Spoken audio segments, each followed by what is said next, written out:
Hello everyone, welcome to my channel. నేను doctor Harinath. నేను నా యూట్యూబ్ ఛానల్లో ఫస్ట్ వీడియో అప్లోడ్ చేసిన తర్వాత నాకు పర్సనల్గా తెలిసిన ఇద్దరు ఫ్రెండ్స్ ఫోన్ చేశారు, రమేష్, సురేష్.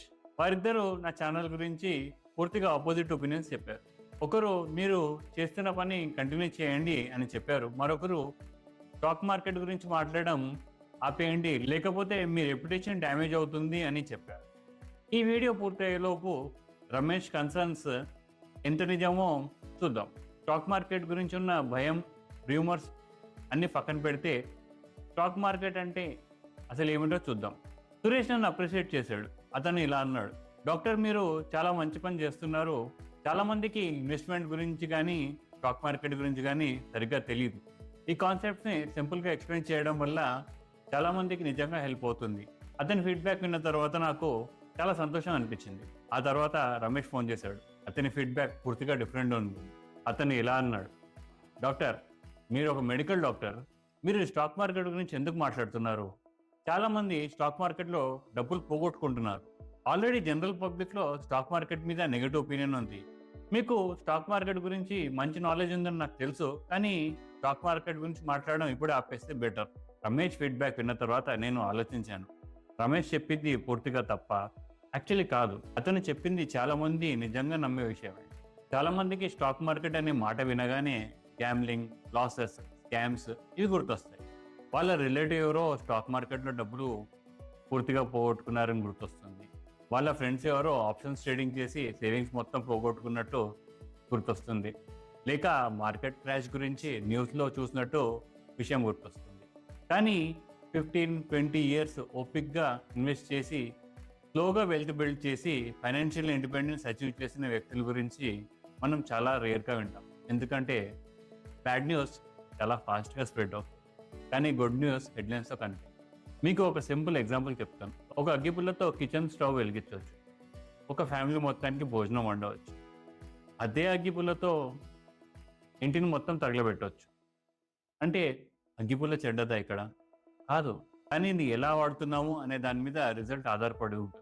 అదేవిధంగా స్టాక్ మార్కెట్ మనకు వెల్త్ బిల్డ్ చేయడానికి హెల్ప్ చేస్తుంది, కానీ నాలెడ్జ్ లేకుండా, డిసిప్లిన్ లేకుండా, రిస్క్ మేనేజ్మెంట్ లేకుండా ఇన్వెస్ట్ కానీ ట్రేడ్ కానీ చేస్తే చాలా పెద్ద లాసెస్ కూడా రావచ్చు. ఎవరో స్టాక్ మార్కెట్ డబ్బులు పోగొట్టుకున్నారు కాబట్టి స్టాక్ మార్కెట్ అంతా చెడ్డది అని అర్థం కాదు. కాబట్టి ఈరోజు వీడియోలో మనము చాలా బేసిక్ క్వశ్చన్ని అర్థం చేసుకుందాం. స్టాక్ మార్కెట్ అంటే ఏంటి అసలు? ఒక సింపుల్ స్టోరీతో స్టార్ట్ చేద్దాం. ఈ స్టోరీ కోసం మనము రమేష్ని వాడుకుందాం. రియల్ లైఫ్లో రమేష్కు స్టాక్ మార్కెట్ అంటే నచ్చదు, కానీ ఈ స్టోరీలో రమేష్ ఒక బిజినెస్ మ్యాన్. రమేష్ ఒక చిన్న బిజినెస్ స్టార్ట్ చేశాడని అనుకుందాం. అతను హెల్దీ ఫుడ్ ప్రోడక్ట్స్ మ్యానుఫ్యాక్చర్ చేస్తున్నాడు. ఒక కంపెనీ స్టార్ట్ చేశాడు. మొదట్లో అతను తన సొంత డబ్బులు ఇన్వెస్ట్ చేశాడు. ఒక చిన్న బిల్డింగ్ రెంట్కి తీసుకున్నాడు, కొన్ని మెషిన్స్ కొన్నాడు, 10 మంది ఎంప్లాయీస్ని అపాయింట్ చేశాడు. అతని బిజినెస్ బాగా నడవడం స్టార్ట్ అయింది. కస్టమర్స్కి ప్రోడక్ట్స్ నచ్చాయి, సేల్స్ పెరిగాయి. ఇప్పుడు రమేష్ తన బిజినెస్ని ఎక్స్పాండ్ చేయాలనుకుంటున్నాడు. ఒక పెద్ద ఫ్యాక్టరీ కట్టాలి, బెటర్ మెషినరీ కొనాలి, డిఫరెంట్ సిటీస్లో బ్రాంచెస్ ఓపెన్ చేయాలి, ఇంకా ఎక్కువ ఎంప్లాయీస్ని అపాయింట్ చేయాలి. వీటన్నిటికీ అతని దగ్గర డబ్బు ఉండాలి. రమేష్కు 10 కోట్లు అవసరం అనుకుందాం. ఈ 10 కోట్ల రూపాయలని రమేష్ ఎలా అరేంజ్ చేస్తాడు? అతని దగ్గర కొన్ని ఆప్షన్స్ ఉన్నాయి. మొదటిది తన సేవింగ్స్ తను యూజ్ చేసుకోవడం, కానీ అతని దగ్గర ఉన్న సేవింగ్స్ సరిపోకపోవచ్చు.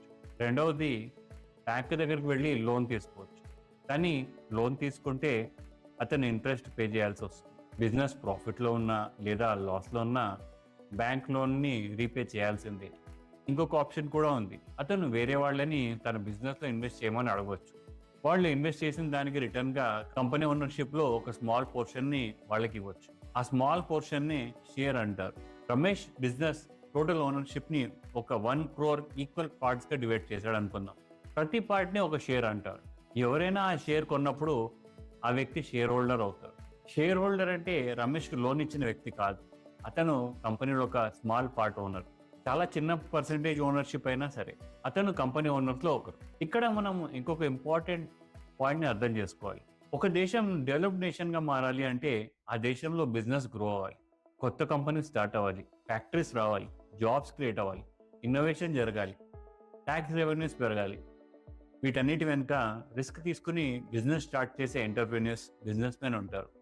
అందుకే సక్సెస్ఫుల్ బిజినెస్ మెన్ని ఆటోమేటిక్గా సస్పెక్ట్ చేయడం లేక బిజినెస్ చేస్తున్నారు కాబట్టి విలన్స్గా చూడడం కరెక్ట్ కాదు.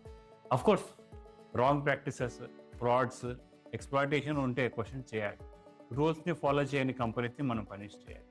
కానీ హానెస్ట్గా బిజినెస్ బిల్డ్ చేసి జాబ్స్ క్రియేట్ చేసి ఎకానమీ గ్రోత్కి కాంట్రిబ్యూట్ చేసే బిజినెస్ మెన్ని మనం ఎంకరేజ్ చేయాలి. అప్పుడే మన దేశం ఫాస్టర్గా డెవలప్డ్ నేషన్గా మారుతుంది. స్టాక్ మార్కెట్ కూడా బిజినెస్కు క్యాపిటల్ దొరకడానికి, పబ్లిక్ ఆ బిజినెస్ గ్రోత్లో పార్టిసిపేట్ చేయడానికి ఒక ఇంపార్టెంట్ సిస్టమ్గా పనిచేస్తుంది. ఇప్పుడు స్టోరీని మరొక సైడ్ నుంచి చూద్దాం. సురేష్ అనే ఇంకొక వ్యక్తి ఉన్నాడు. సురేష్ చాలా కష్టపడి పనిచేస్తాడు, రెగ్యులర్గా డబ్బులు సేవ్ చేసుకుంటాడు. అతను కొంత డబ్బు ఆల్రెడీ ఫిక్స్డ్ డిపాజిట్లో పెట్టుకున్నాడు.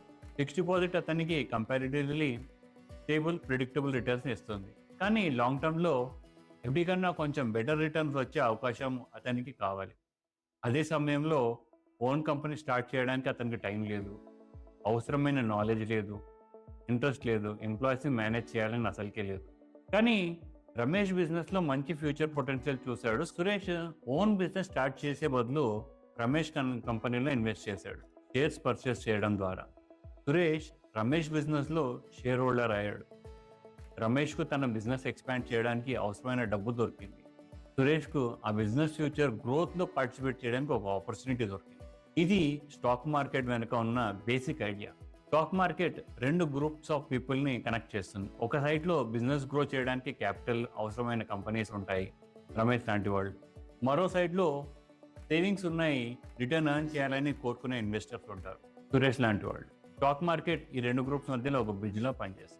సింపుల్గా చెప్పాలంటే కంపెనీలో ఓనర్షిప్ని షేర్స్ రూపంలో ఇన్వెస్టర్స్ పర్చేస్ చేయడానికి స్టాక్ మార్కెట్ ఒక ఆర్గనైజ్డ్ సిస్టమ్ని ప్రొవైడ్ చేస్తుంది. ఇప్పుడు మీకు ఒక డౌట్ రావచ్చు, సురేష్ రమేష్ బిజినెస్లో ఎందుకు ఇన్వెస్ట్ చేస్తాడు, రిటర్న్గా అతనికి ఏమొస్తుంది?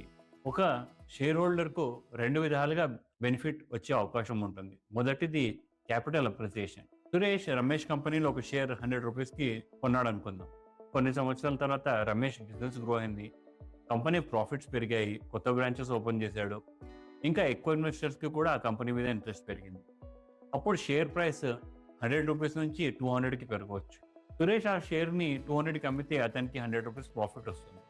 ఇన్వెస్ట్మెంట్ వాల్యూ ఇలా పెరగడానికి క్యాపిటల్ అప్రిసియేషన్ అని అంటారు. రెండవది dividend. Ramesh company profits earn చేసినప్పుడు ఆ ప్రాఫిట్స్ కొంత అమౌంట్ని షేర్ హోల్డర్స్కి డిస్ట్రిబ్యూట్ చేయాలని డిసైడ్ చేయాలి.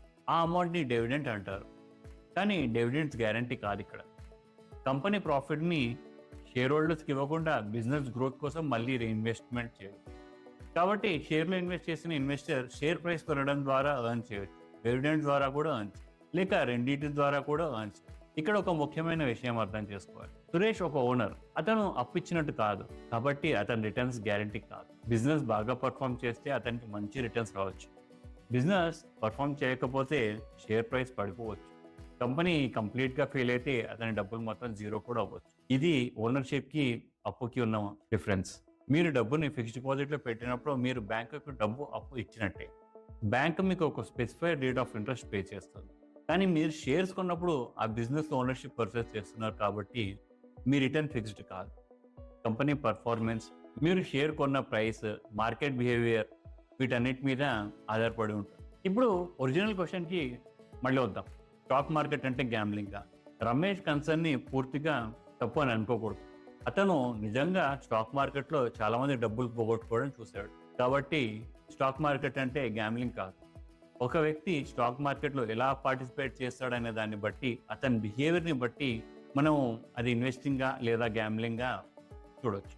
ఒక వ్యక్తి కంపెనీ గురించి ఏమీ అర్థం చేసుకోకుండా స్టాక్ కొన్నాడు అనుకోండి, లేదా వాట్సాప్, టెలిగ్రామ్ టిప్స్ విని ఇన్వెస్ట్ చేశాడు అనుకోండి, లేదా ఇన్వెస్ట్ చేయడానికి లోన్ తీసుకున్నాడు అనుకుందాం, కానీ సేవింగ్స్ మొత్తం ఒక స్టాక్లో పెట్టాడు అనుకోండి, ప్రైసెస్ మూవ్ అవుతున్నాయనే ఒక రీజన్తో రిపీటెడ్గా బై సెల్ చేస్తున్నాడు అనుకుందాం. కొన్ని రోజులు డబ్బులు అవుతాయని ఎక్స్పెక్ట్ చేస్తున్నాడు. ఈ బిహేవియర్ని స్పెక్యులేషన్ అంటారు. ఇది చాలా డేంజరస్. మరోవైపు ఇంకో వ్యక్తి ఉన్నాడు, బిజినెస్ని స్టడీ చేసి కంపెనీ ఎర్నింగ్స్ని అర్థం చేసుకుంటున్నాడు, మేనేజ్మెంట్ క్వాలిటీని ఎవాల్యుయేట్ చేస్తున్నాడు, కంపెనీ డెట్, రిస్క్ని చెక్ చేస్తున్నాడు, తన సేవింగ్స్లో కొంత పోర్షన్ మాత్రమే ఇన్వెస్ట్ చేస్తున్నాడు, డిఫరెంట్ ఇన్వెస్ట్మెంట్స్లో డైవర్సిఫై చేస్తున్నాడు, లాంగ్ టర్మ్ పర్స్పెక్టివ్ మెయింటైన్ చేస్తున్నాడు. ఇది పూర్తిగా డిఫరెంట్ అప్రోచ్. మార్కెట్ సేమ్, కానీ మార్కెట్లో పార్టిసిపేట్ చేస్తున్న వ్యక్తుల బిహేవియర్ డిఫరెంట్. అగ్గిపుల్ల ఎగ్జాంపుల్ గుర్తుందా? టూల్ ఆటోమేటిక్గా మంచిది లేదా చెడ్డది కాదు, దాన్ని యూజ్ చేసే వ్యక్తి, నాలెడ్జ్, ఇంటెన్షన్, మెథడ్, వీటి మీద ఆధారపడి ఉంటుంది. ఇప్పుడు ఈ వీడియోని సింపుల్గా సమ్మరైజ్ చేద్దాం. ఒక బిజినెస్ గ్రో అవ్వాలంటే డబ్బు అవసరం. ఒక ఇన్వెస్టర్ దగ్గర సేవింగ్స్ ఉంటాయి. అతను better long term returns earn చేసే ఆపర్చునిటీ కోరుకుంటాడు.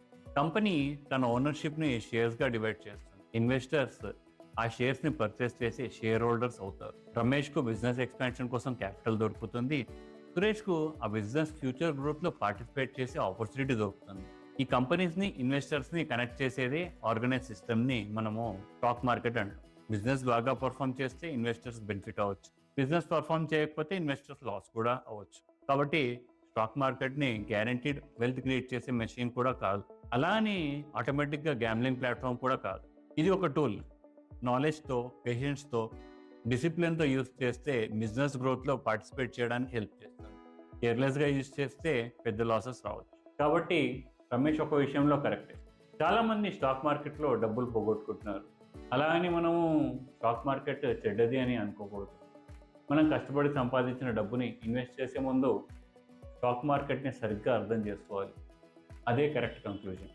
కానీ ఇప్పుడు కొన్ని క్వశ్చన్స్ మిగిలిపోతున్నాయి. రమేష్ తన కంపెనీ షేర్స్ని ఇన్వెస్టర్స్ ఎలా ఆఫర్ చేస్తాడు? సురేష్ ఆ షేర్స్ని ఫస్ట్ టైం ఎక్కడ పర్చేస్ చేస్తాడు? ఈ క్వశ్చన్స్ని మనం నెక్స్ట్ వీడియోలో సింపుల్గా అర్థం చేసుకుందాం. ఈ వీడియో మీకు నచ్చితే స్టాక్ మార్కెట్ అంటే గ్యామ్లింగ్ మాత్రమే నేను నమ్మే మీ ఫ్రెండ్కి లేదా రిలేటివ్కి ఈ వీడియో షేర్ చేయండి. యూట్యూబ్ ఆల్గోరిథంని హ్యాపీ చేయడానికి లైక్ కొట్టండి. ఫైనాన్స్ కాన్సెప్ట్స్ని సింపుల్గా, ప్రాక్టికల్గా నేర్చుకోవడానికి ఛానల్ని సబ్స్క్రైబ్ చేయండి. నెక్స్ట్ వీడియోలో మళ్ళీ కలుద్దాం. Until then, bye.